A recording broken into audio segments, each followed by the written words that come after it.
School of Magic Season 2. Title: No Entry East Guardian Tower. चाहत, इतने वर्षों के बाद भी तुम्हारा स्वभाव वैसा ही है। बिना ठीक से पूछे उन्हें क्यों भगा रही हो?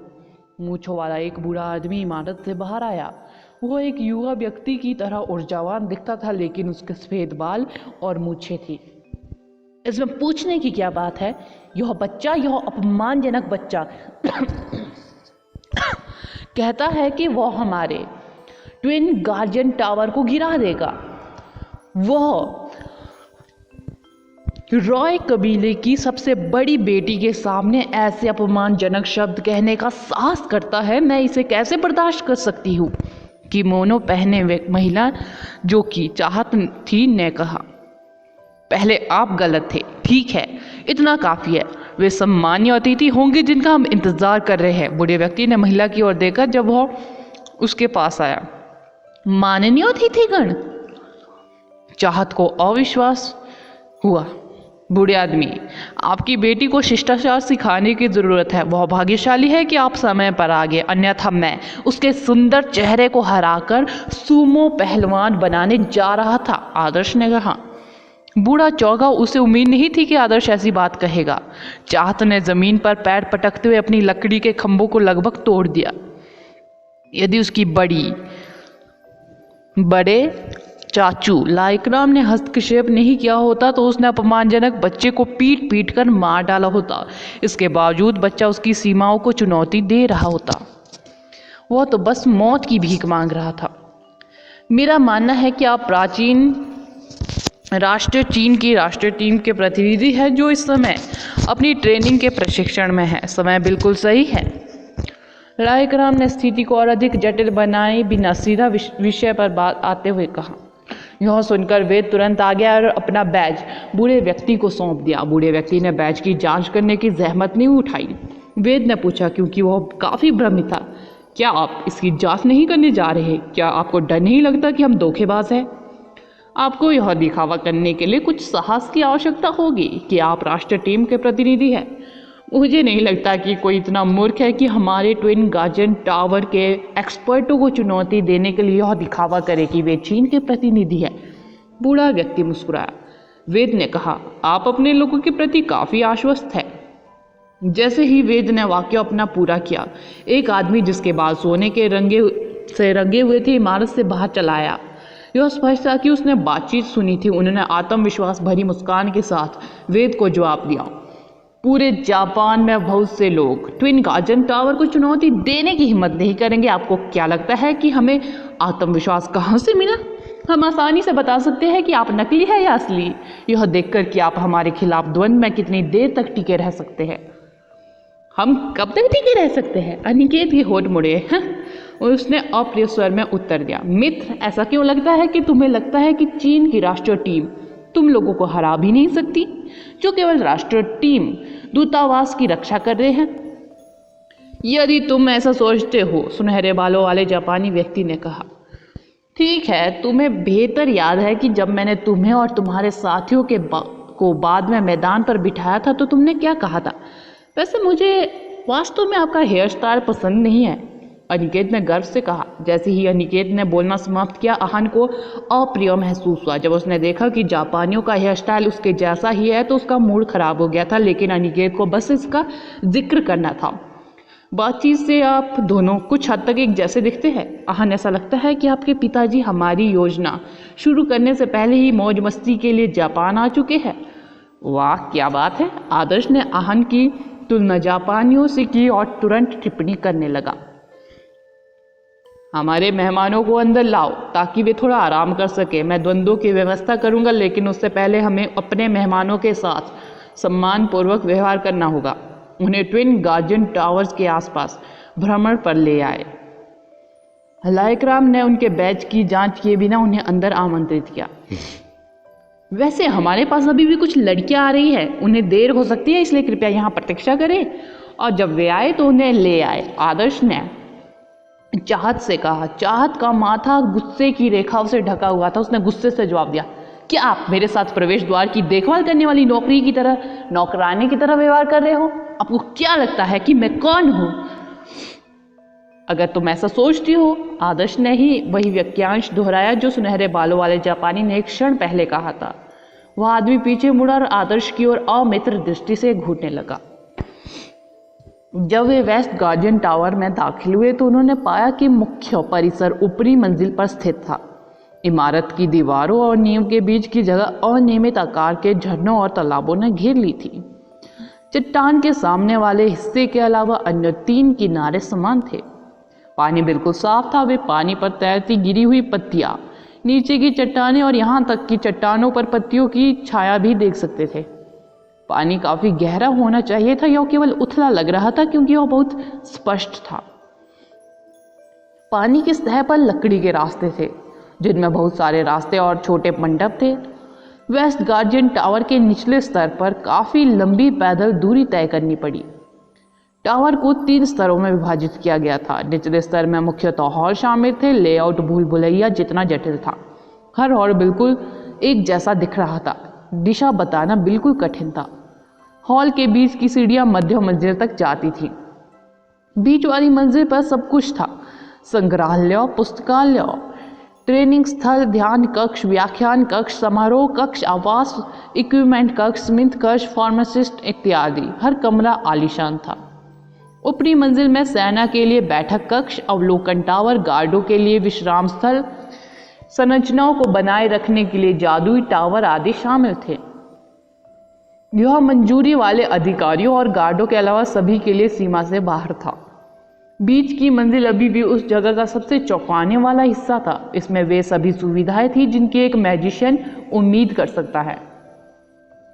मैजिशियनों के लिए ट्रेनिंग के लिए यह सबसे उत्तम स्थान था।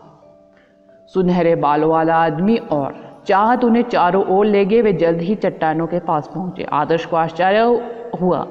हवा में लटका हुआ रास्ता केवल ऊपरी स्तर पर एक विशाल अवलोकन टावर से ही पहुंचा जा सकता था।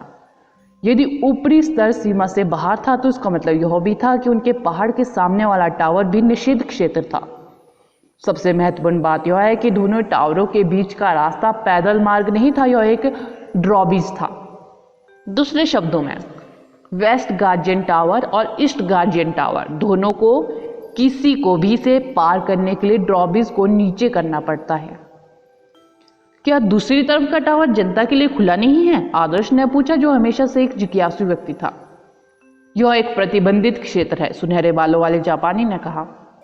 इतना अच्छा महल, क्या इसे ऐसे ही छोड़ना बर्बादी नहीं है? आदर्श ने कहा। मैंने कभी नहीं कहा कि इसका उपयोग नहीं किया जा रहा है। वैसे भी तुम्हें वहां जाने की इजाजत नहीं है, उनके जापानी गाइड ने उत्तर दिया। ठीक है, आदर्श ने सिर हिलाया। चाहत ने तुरंत अपनी तेज नजरों से आदर्श के दिमाग को पढ़ लिया। उसने रुखाई से कहा, मैं तुम्हें सुझाव देती हूँ कि कोई भी बेवकूफ़ी भरी कोशिश मत करना। ड्रॉबेज ईस्ट गार्जियन टावर का एकमात्र रास्ता है। चट्टानें, आकाश और दूसरी ओर के पहाड़ शक्तिशाली फॉर्मेशनों द्वारा संरक्षित है। बस आपको याद दिलाने के लिए, जो कोई भी ईस्ट गार्जियन टावर के करीब जाने की कोशिश करेगा उसे राख में बदल दिया जाएगा, चाहे वे कितने भी ताकतवर क्यों ना हो। चाहत ने धमकी भरे अंदाज में कहा। School of magic season 2 title, मेरे पैरों से अपने चेहरे पर मोहर लगाओ। चेतावनी सुनते ही जियांग ने एक चट्टान उठा ली। उसने इसे ड्रॉबेज पर फेंक दिया। चट्टान मुट्ठी जितनी बड़ी थी और ड्रॉबेज पर बिल्कुल सीधी रेखा में उड़ी। जब चट्टान वेस्ट गार्जियन टावर की सीमा के अंदर जा रही थी तो कुछ नहीं हुआ। हालांकि जब वह ड्रॉबेज के दूसरी ओर पहुंचने ही वाली थी, आकाश में लाइटनिंग की कुछ किरणें दिखाई दी। मोटी लाइटनिंग के बोल्ट उन बोल्टों की तुलना में कुछ गुना अधिक चौड़े होते हैं जिन्हें आदर्श आमतौर पर आसमान से बुलाता है। उनमें से प्रत्येक अपने आप में बेहद प्रभावशाली चट्टान पर दिखाई दिए।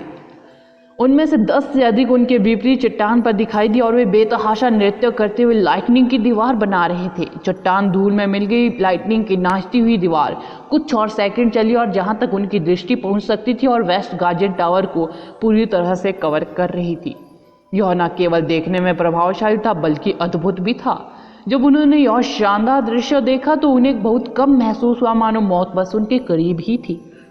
ये क्या है? पवित्र बकवास! लाइटनिंग चमकती देख सभी के चेहरे का रंग उड़ गया।